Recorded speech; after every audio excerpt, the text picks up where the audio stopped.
So in this video, we're gonna do something different. We're gonna be talking about the Greeks, such great people that we owe them so much. Democracy, we owe them for equality, treating your own, as equals, liberties, justice, poetry, theory, lots of science, lots of history, and lots of writing. So 6 out of 10 words come from a Greek word, but most importantly with love. And you would think about how they would love, right? It was not just very one dimensional. I feel like our problem nowadays is romanticism and the Shakespearean era of taking flowers to your girl, taking her to the movies, opening the door, chivalry, and chivalry is not dead. I don't think it is, but I feel like that has complicated a lot in life because it's very possessive. It's very like, you're mine and I'll give you a ring because you belong to me. There is 3 types of love for the Greeks. So they believed in love so much that they even fought for it, and they fought in the name of it.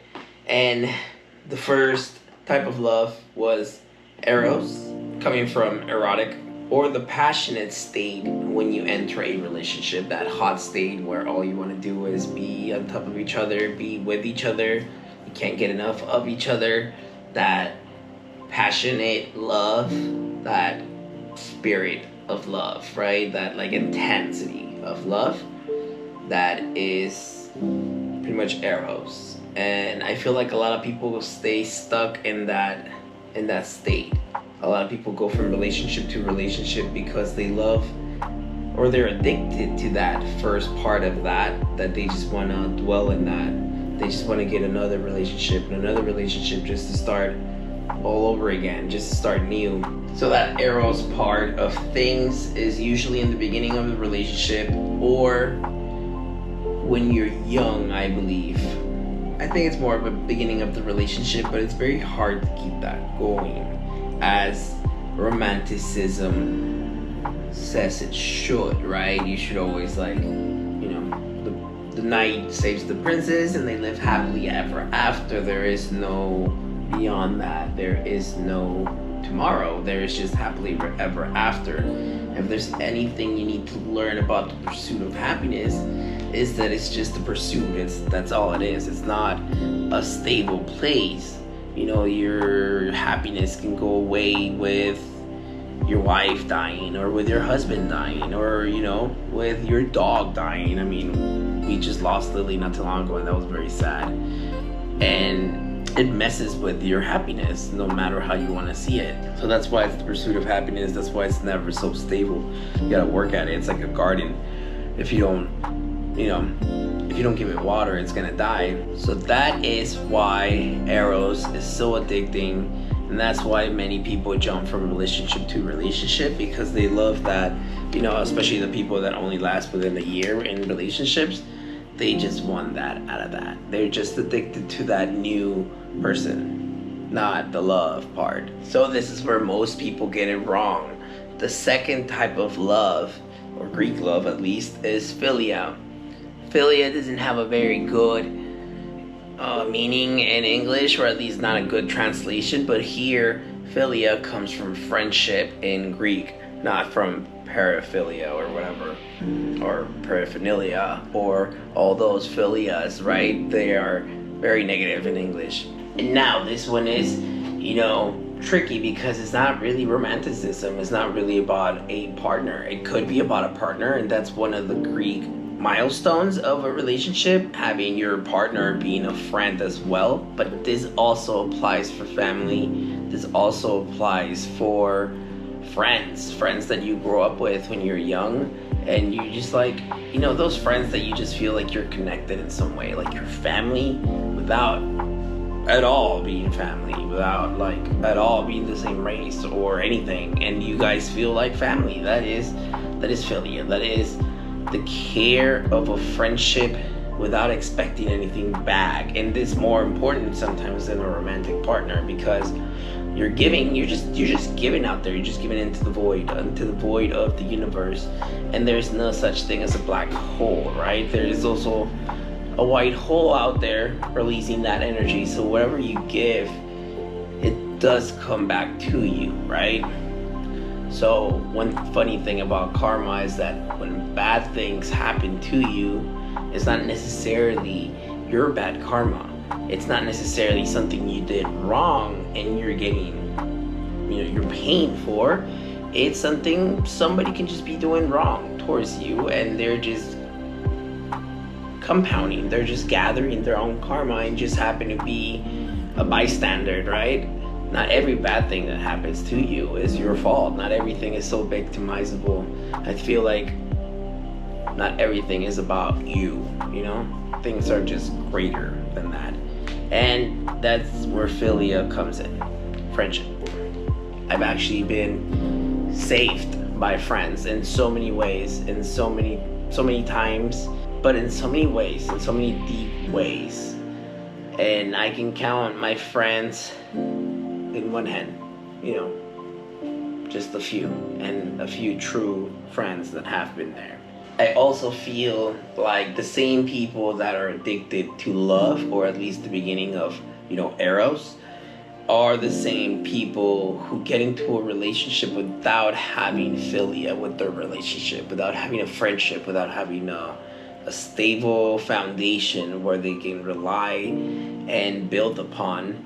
They have a foundation built in sand most of the time, because it's either very physical, it's just sexual attraction, it's just for money, for that, not even for money. I think it's just for that passion, for that eros passion, for that beginning, for that something new.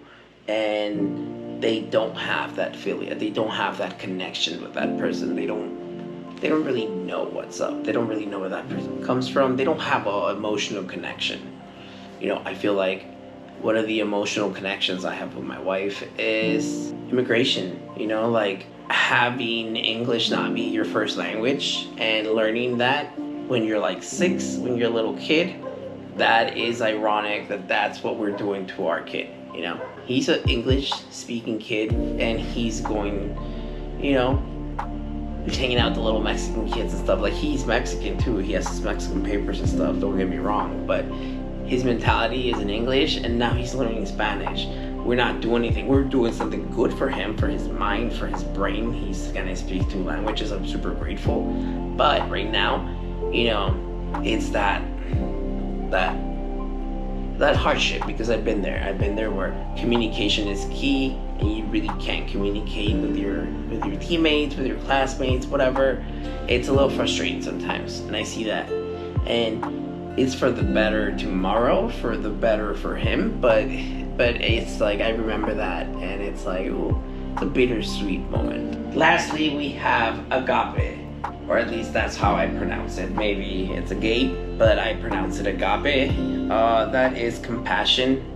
Now, this type of love is, for someone who you're mad at, but you love. Like, I don't know, because when I get into arguments, sometimes I've said bad things that I don't mean, or just like get too angry in the moment. I guess agape applies for that person, that no matter how mad you are, no matter what you said, you guys come back and you guys regroup and you guys talk it over and fix the situation. Now, it doesn't have to be just a romantic partner, but it is kind of based on that.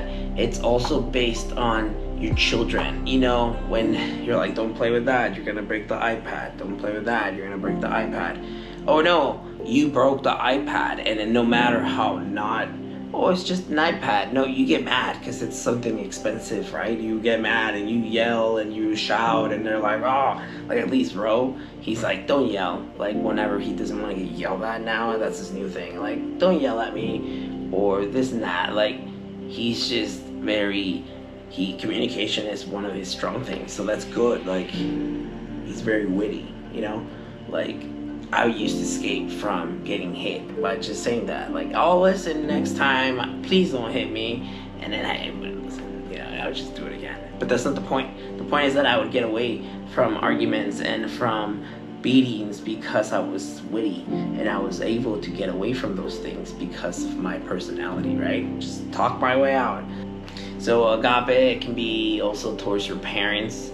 when you just realize they're human, they're just doing the best they can. They're just like, not my parents, right? Not your parents. I'm just saying, like, example, they're just children as well. They're just kids doing their best, like getting pregnant at 16 or whatever, getting pregnant at 19, my mom was like older, but there's many parents that just get pregnant when they're still in high school, and now they have to raise children and stuff like that. So that's compassion towards them for being dumb, for not making good decisions, I think. But then you expect that same compassion when you do dumb things, because it's very easy to judge my dad per se, for example. But then you look in the mirror and you're just like your father, and you've made similar mistakes, and it's kind of like ouchies. When you're younger, you think you know it all, and you just curse at the world, and you look at the sky, and you're just mad. I was just a mad teenager. I was just mad at everyone, and I love like lots of my family, but lots of my family can tell you I was an asshole, and I was just angry. The anger has always been anger issues, I guess, in my family or in my mind, or anger issues have always been an issue for me. So between that and smoking weed and just not doing the right decisions and not amplifying my mind towards reading a book or getting an education, but let's go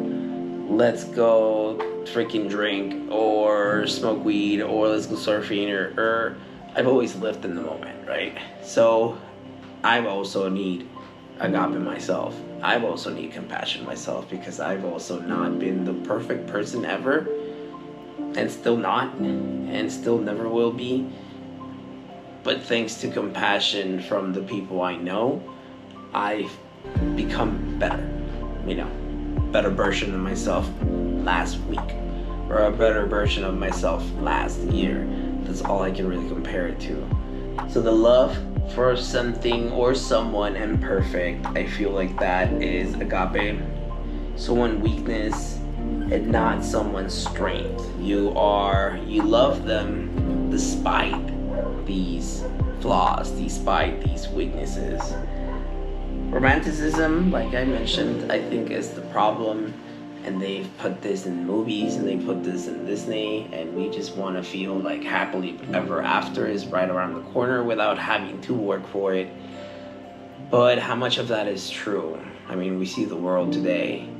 How much of that is true? And this is why we looked at the 3 types of love, of Greek love at least.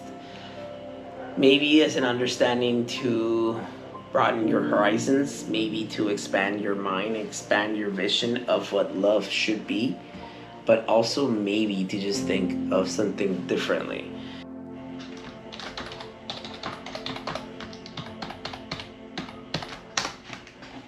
But what do you guys think?